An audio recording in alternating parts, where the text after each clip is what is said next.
There's a myth going on out there that says that teenagers have it tougher today than ever before. You guys ever heard this one? Teenagers, it's a crazy world out there. Teenagers have it harder today. And I think there's a whole lot of ways that we could, contradict that particular argument, but I think I really only need one. You see, recently, my 18-year-old son, Ace, he came up to me and he said, "Yobo Chancey," because that's what he always starts every conversation with me with, "Yobo Chancey." And I said, "What up, dude?"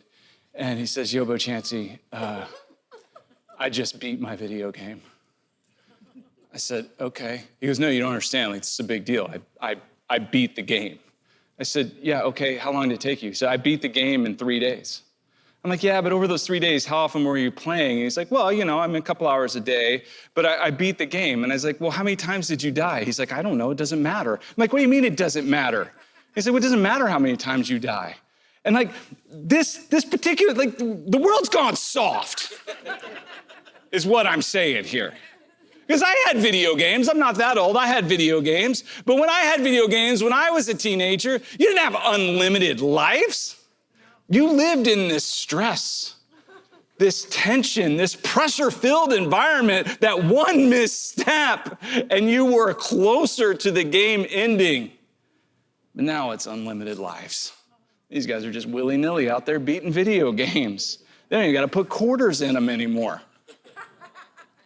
What are we doing out here? And here's what I would say to you. When you have unlimited lives and death no longer matters, I think you play the game a little more free. What do you think about that? You think that's true? When you have unlimited lives and death no longer matters, you might play the game a little bit more free.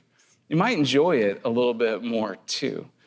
And as I was thinking about that, it brings us to the story of Jesus and what he has done for us. We're in this message series right now called Hi, My Name Is. Our God is in the revealing business. He longs to make himself known because he is for us and he wants us to know us. And that's why Jesus came to earth. God in flesh, the Son of God, came to earth so that God could show himself to us and make a wonderful way for us to be with him.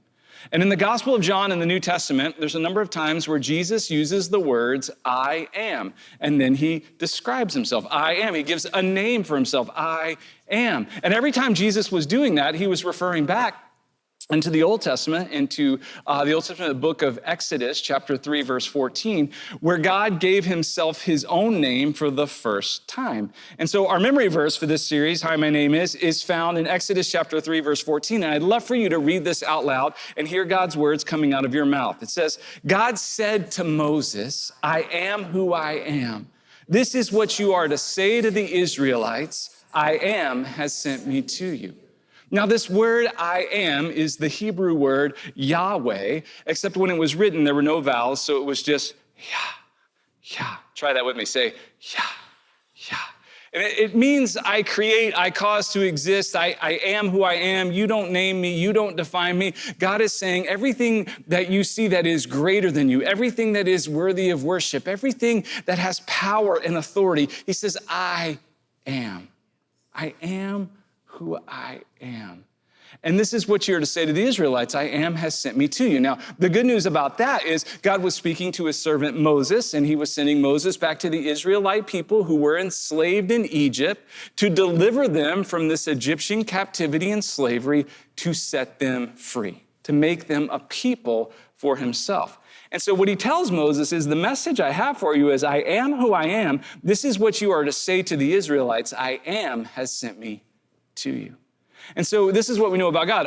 Our God, the I am, the creator, the one who gives life, the one who spoke everything into existence, he is always sending us to other people to declare the Lord's freedom. Isn't that good news?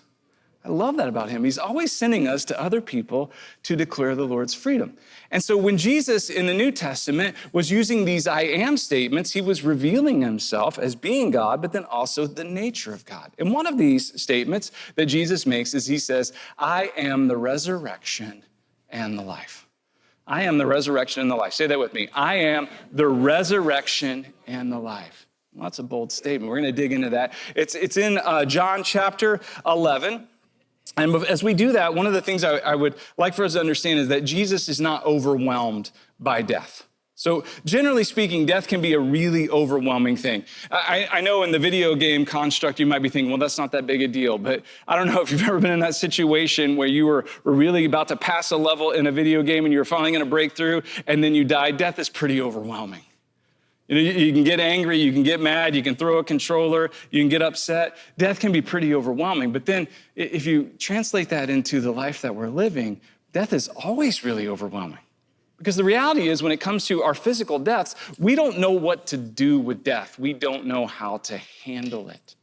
And so death is overwhelming for us. It's overwhelming for a lot of reasons. I think first and foremost is that death comes with fear. There is a fear of death that we experience. And some people are like, oh, I'm not afraid of death. You know, I'm with Jesus. I got the Lord with me. I'm not afraid of death. I would say, I don't know about that.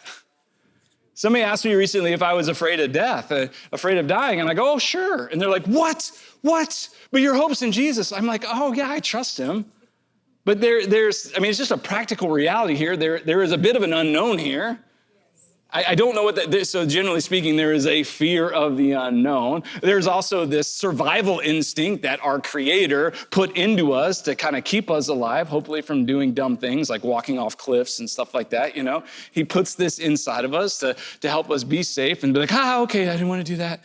And so there is this instinct. There's also this fear of the unknown and this kind of fight to stay alive. A fight to stay alive that's within us. And so death can be really overwhelming because whenever we're confronted with death, the death of a loved one or a friend or a natural disaster or something occurs and death is in front of us, we don't know what to do with that because it is a reminder that death is something that happens to everyone. And if you start thinking about that, it can get pretty overwhelming. Like right now, you're like, this is getting a little overwhelming. But I have good news for you. Jesus is not overwhelmed by death. He's not overwhelmed by it at all. In fact, when we think of death as being like the worst that could happen, and what's the worst that happen? Well, I guess we could die. Oh, that's the worst that could happen. It is going to happen. And yet, when we trust Jesus with this and we trust him with our lives and our deaths, then there is a life to come. And he's not overwhelmed by this. And so there's this really great story in John chapter 11. We're actually going to read through the whole story through the course of this message, the entire chapter of John 11, and it's just fantastic. And so it begins in verse 1. It says, now a man named Lazarus was sick. He was from Bethany, the village of Mary and his sister Martha. This is the Mary whose brother Lazarus is now sick. She was the same one who poured perfume on the Lord and wiped his feet with her hair. So the sisters sent word to Jesus, Lord, the one you love is sick. When he heard this, Jesus said, this sickness will not end in death. No, it is for God's glory, so that God's Son may be glorified through it. Now, Jesus loved Martha and her sister and Lazarus. And so when he heard that Lazarus was sick, he stayed where he was for 2 more days.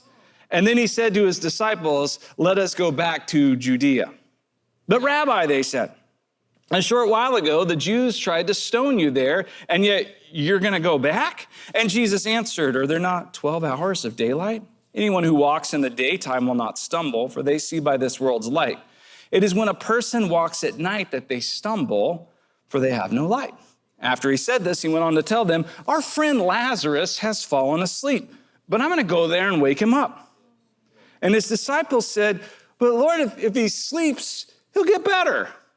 And Jesus had been speaking of his death, but his disciples thought he meant natural sleep. So then he told them plainly, Lazarus is dead.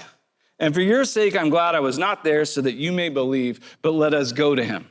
Then Thomas, also known as Didymus, said to the rest of the disciples, let us go that we may die with him. Now, there's some interesting things in the first part of this story that I would just like for us to unpack a little bit. Jesus isn't overwhelmed by death, but here he is being confronted with it. His friends are being confronted with it. The disciples are being confronted with it. His good friends Mary and Martha and their brother Lazarus. Lazarus, of course, is certainly being confronted with it because he's dead, like dead. We'll get to that. I mean, he's 4 days in the tomb, dead. Okay, and Jesus gets word that Lazarus is sick, and it says there, he loved Mary and Martha and their brother Lazarus, so he stayed where he was for 2 more days. which I just think is an interesting thing. Usually, like, wait, he loved them, so he ran. He took off. He said, we must not delay. Let's go. Because Lazarus is sick and he might die, and I don't know what to do with death. And so we got to get there as fast as we can and be frantic and do everything we can. And Jesus is like, nah, we're good. Lazarus is sick. Oh, yeah, I love them. They're so great. Let's hang out for 2 days. And then he says to them, all right, now let's go.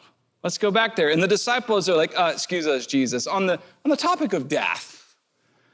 Just a short while ago, the leaders there in that area were trying to stone you to death. That's where they would pick up rocks and throw them at them. And one of the chief reasons they were always trying to stone Jesus to death is Jesus was making this claim to be God in flesh, which was blasphemy. And so this was the charge they had against him. These I am statements were part of that. And so they're like, they're trying to kill you there, Jesus. And Jesus is like, yeah, I know. But remember, Jesus isn't overwhelmed by death. He's not afraid of this. The disciples, though, are like you and me. The disciples are like, no, this is scary, dude. I don't want to, if you go there, they're going to try to kill you. They might also try to kill us. This doesn't seem like a very wise thing. And Jesus says, okay, but Lazarus is sleeping. This is how he's telling them. He's like, Lazarus is sleeping, so I'm going to go wake him up. And the disciples are like, oh, Jesus, yeah, don't do that. If he sleeps, he'll get better. Let him rest. We don't really need to go, okay? Let him sleep. He'll get better. And Jesus is like, oh, no, I'm not referring to natural sleep. Listen, I'll tell you plainly. Lazarus is dead. Like dead. I mean, he is dead. And Jesus is like, and I'm glad we weren't there, for your sake, so that you can see and believe. And so let us go to him.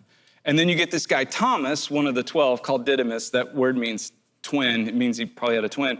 But Thomas is the one that we're often referred to as Doubting Thomas. You've ever heard of Doubting Thomas before? He's the one that had some questions. He said, unless I see the nail marks with my own eyes and touch them, I won't believe that Jesus has resurrected. Well, here we are in John 11, and Jesus is like, hey, let's go back where they're trying to kill me, and let's raise Lazarus from the dead. And the other guys are like, I don't know. Thomas is the one that's sitting here going, all right, look, I'm going, we're all going. If he's going, we're going, and we can die with him. Which is an interesting statement, because we could read it like Thomas was like, oh boy. And he said to the rest of them, let us go also so that we can die with him. That's one way of reading it. Or maybe it was, guys, if Jesus is going, we're all going. Okay? And if he's going to die, we're going to die with him, because this guy isn't overwhelmed by death. And wherever he was exactly in that moment, I'm not sure, but it is kind of interesting how we can feel both things at different times. And that's because death, when it's close, is overwhelming to us. But remember, it's not overwhelming to Jesus. He knows how to handle death. Now, the reason it's not overwhelming to Jesus is because Jesus is the resurrection and the life. This is who he is. And so he's going to make that I am statement. I am the resurrection and the life. So if we think about something being dead, I mean, okay, it's dead. Jesus has authority to raise it to life again, to give it new life. Well, then this takes off a lot of the pressure.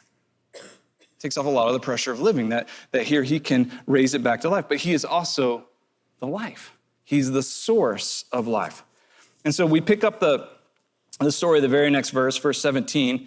It says, on his arrival, Jesus found that Lazarus had already been in the tomb for 4 days. Now, Bethany was less than 2 miles from Jerusalem, and many Jews had come to Martha and Mary to comfort them in the loss of their brother. When Martha heard that Jesus was coming, she went out to meet him, but Mary stayed at home.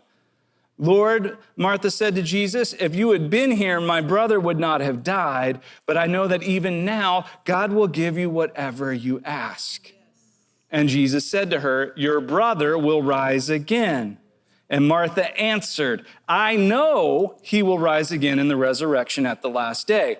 And Jesus said to her, I am the resurrection and the life. The one who believes in me will live even though they die, and whoever lives by believing in me will never die. Do you believe this? Yes, Lord, she replied.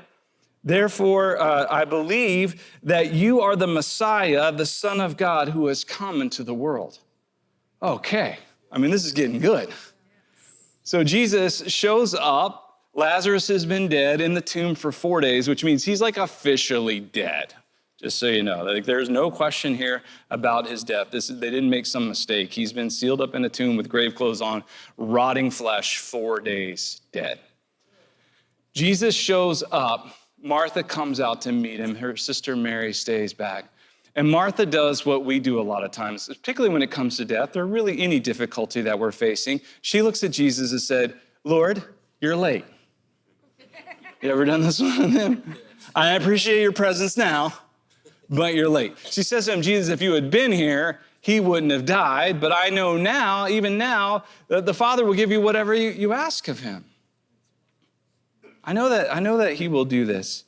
And so as Jesus is having this conversation, Jesus said to her, your brother will rise again. And she says, yeah, I know at the last day, at the resurrection, at the last day. And Jesus' response to that is, I am the resurrection. And what that means is like the resurrection was right then. And this is something to understand. Because a lot of times when it comes to this relationship with Jesus and having a relationship with Jesus, it's basically about death and not life for us. So I've seen this kind of represented a lot of times. It's like, oh, so are you a follower of Jesus? Oh, yeah, I'm a Christian. Yeah, okay, tell me about that. Like what's the best part about being a Christian? Oh, yeah, I mean, when I die, I get to go to heaven. I'm like, oh, okay, so tell me more about that. Yeah, I don't know, but I got that going for me. I'm like, yeah, you may have missed it a little. He says, I am the resurrection of life. See, that's what Martha was trying to do with Jesus right there. Like, oh, yeah. I know down the road, a long time for, in the last day at the resurrection, then sure, then we'll have a hope. But right now our hope is dead.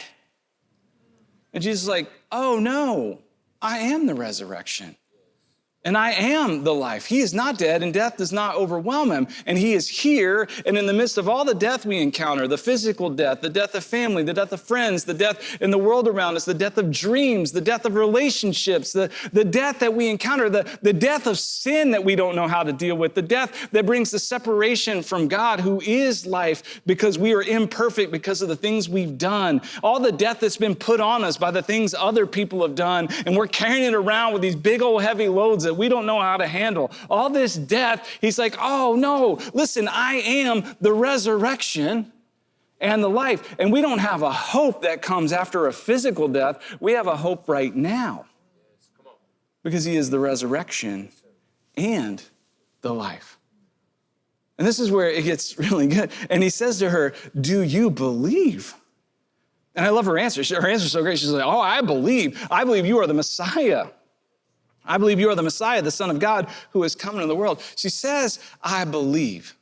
I wonder, do you believe that Jesus is the resurrection and the life? Do you believe it? Say, I believe. I believe. Just try, I believe. Say, Jesus, you are the resurrection and the life. Jesus, you are the resurrection and life.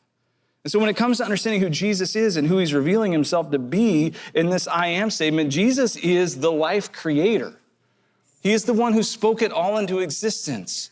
God spoke and it was. At the beginning of the Gospel of John, where we're reading this story, the very first words of that gospel are, in the beginning was the Word, and the Word was with God, and the Word was God, and by him and through him and for him, all things were made. And then the Word became flesh and made his dwelling among us, and we have seen his glory, the glory of the one and only who came from the Father, full of grace and truth. This is our Jesus. He is the creator. So the one who had authority to speak and to say, into the darkness, let there be light, and there was light, that is Jesus. This is what he's saying in that I am statement. I am the resurrection and the life. He says, let there be light, and there was light. Let there be life, and there is life. But he's also the life recreator. This is where it gets even better. So yeah, he created life, but he's also the life recreator. He's the resurrection. He has authority with his own life, not only to lay it down, but to take it back up again, which he does. This whole deal with Lazarus, which we haven't gotten to the best part yet. We're getting a little precursor. Lazarus comes back to life. This is all like a precursor to what Jesus is going to do on the cross. I mean, this is exactly what he came to do, was to bring life where there was death. He is the life recreator. And so God is for you, not against you, where we get this mindset that says God's so upset with us and he's abandoned us and he's left us and he's angry at us because of the things we've done or the things that have been done to us. I will tell you, no matter who you are or what you've done or what has been done to you, Jesus can handle it and take it. In fact, he wants it, and he is a life recreator, breathing life where there has been death. And this life is for you. He's the life recreator. He's the resurrection. But then he's also the life sustainer. All right, so here's the deal. A lot of times people realize, oh, yeah, wait, there is a God. Sure. Something, spoke all this or made this, or there has to be a creator. There's evidence. There's something greater than me out there. So, yeah, there's that. And okay, yeah, he's the life recreator. Yeah, he rose from the dead. I believe that. But do you believe that he's also the life sustainer? That this isn't about just like dying and going to heaven. I mean, like he says, I am. Like we're not waiting around for that. It's now. Eternal life, if you have eternal life in Jesus, if you have received this resurrection in him of new life, then that eternal life is now. That's why the worst thing I can imagine and why I think so many Christians are so miserable is they're seriously just waiting around to die. They're like, nothing gets good until we die. And he's already handled that. And Jesus is like, what are you guys doing? Not only am I the life giver, the life creator, and the life raiser, and the life recreator, but I'm the life sustainer so that we have life in him now. And Jesus said he came that we may have life and have it to the full, to have it abundantly. Not just any kind of life, but an abundant life. And so I love this about Martha. Jesus asks her, do you believe? She's like, yeah, I believe. Now, is it possible, though, to believe something and then act in a different way? Is this possible? We all done this before? Is it possible? Because sometimes people are like, nope, that's not possible. Your actions show what you believe. I'm not buying it. I think sometimes we believe something and we act differently. I have a few examples. Number one, I personally believe that everyone should obey the traffic laws and that police officers are there to enforce those laws. But I still drive exactly 9 miles per hour over the posted speed limit with the firm conviction that it would be wrong for a cop to give me a ticket. I believe one thing and I act differently. I believe that if I eat right and work out, I will feel better physically, emotionally, and spiritually. But I'll still lay on my couch binging Netflix and pounding a bag of Cheetos instead of going to the gym because I'm already depressed. I believe that I am just a recreational golfer, not a professional who never practices and has never had a lesson. But I walk to the first tee every time I play expecting to break the course record. And then I get mad at every bad shot and say things like, well, I never slice the ball. I believe that animals do not have the ability to speak to humans. But I still have full conversations with our golden retriever, Griswold. And his signature on my birthday card means more than all the others.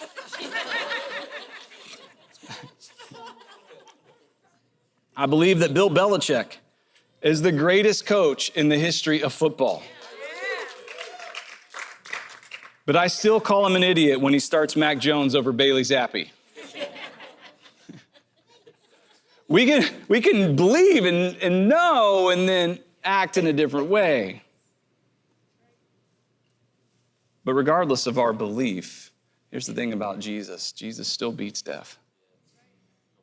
He still wins. See, it's not dependent on our ability to believe. This is who he is, the life giver, the creator, the life recreator, and the life sustainer, and Jesus beats death. Well, let's get to the best part of the story. The next verse 28, it says, after she had said this, she went back and called her sister Mary aside. The teacher is here, she said, and he's asking for you. When Mary heard this, she got up quickly and went to him. Now, Jesus had not yet entered the village, but was still at the place where Martha had met him. When the Jews who had been with Mary in the house comforting her noticed how quickly she got up and went out, they followed her, supposing she was going to the tomb to mourn there. When Mary reached the place where Jesus was and saw him, she fell at his feet and said, Lord, if you had been here, my brother would not have died. Again, you're late, Jesus. And when Jesus saw her weeping and the Jews who had come along with her also weeping, he was deeply moved in spirit and troubled. Where have you laid him? He asked. Come and see, Lord, they replied. Jesus wept. Then the Jews said, see how he loved him? But some of them said, could not he who opened the eyes of a blind man have kept this man from dying?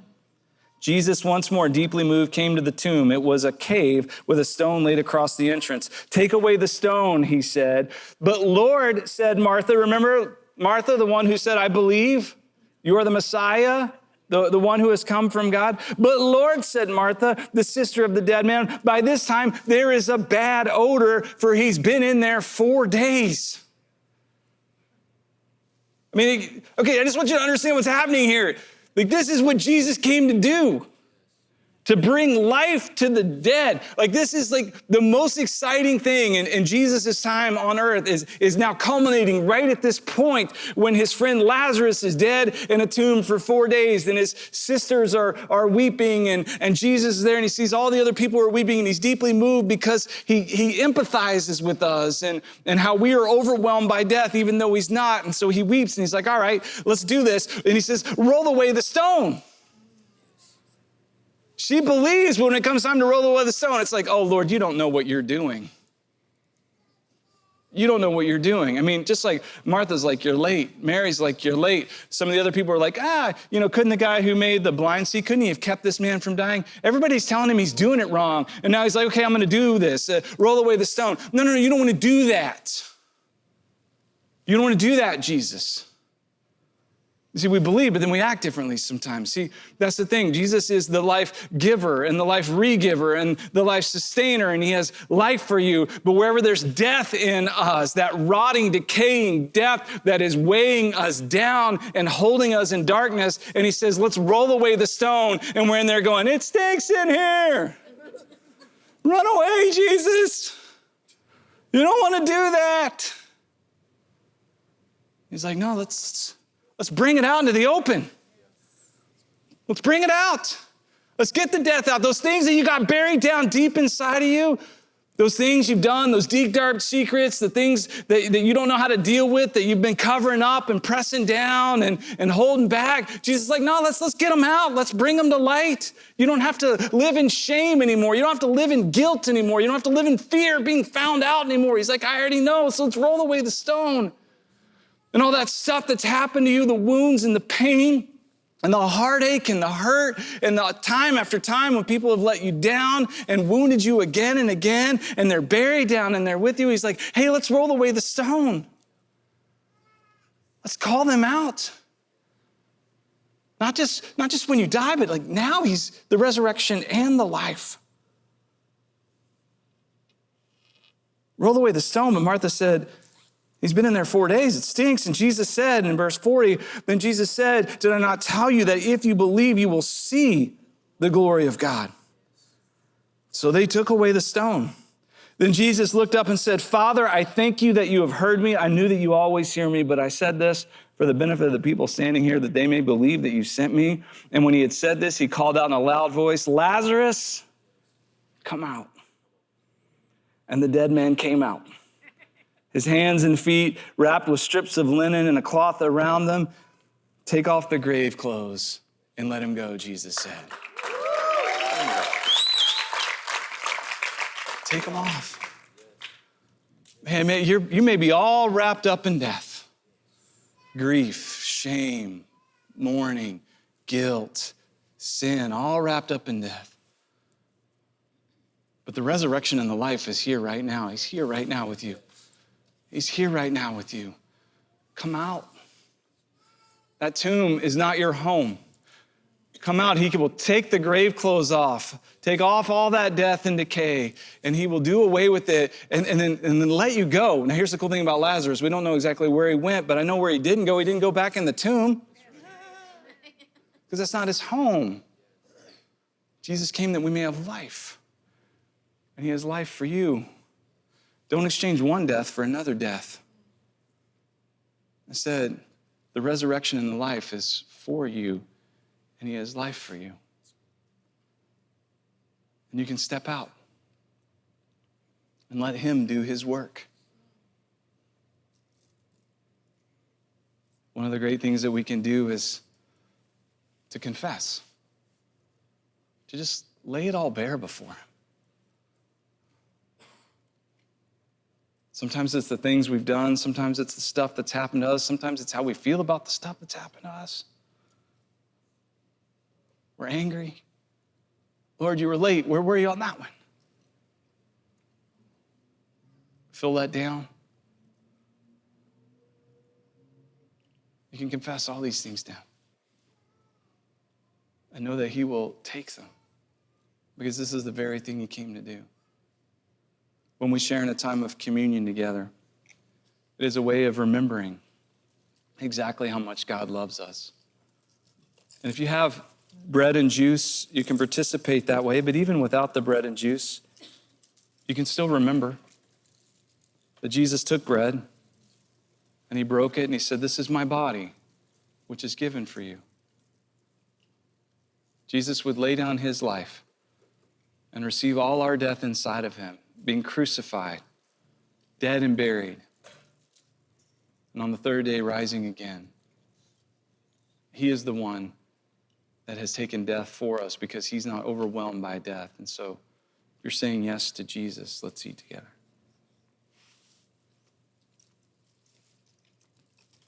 And he also took a cup. And he said this cup is a reminder of a new promise, a new life that we have in him.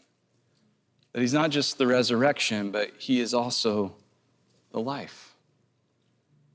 That he was raised on the third day, but now as he is the life, he is our life, he's your life, and he's Lord. But not just any Lord, the Lord of Lords and the King of Kings. And so when we drink this cup, we drink to the King.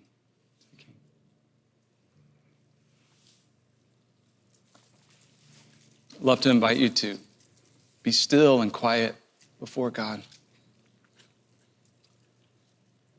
And take some time and confess. You can confess who he is. You are the King. You are my Lord. You are the Messiah. Yes, I believe you can confess the things you've done. Well, let's spend this time right now with him in prayer.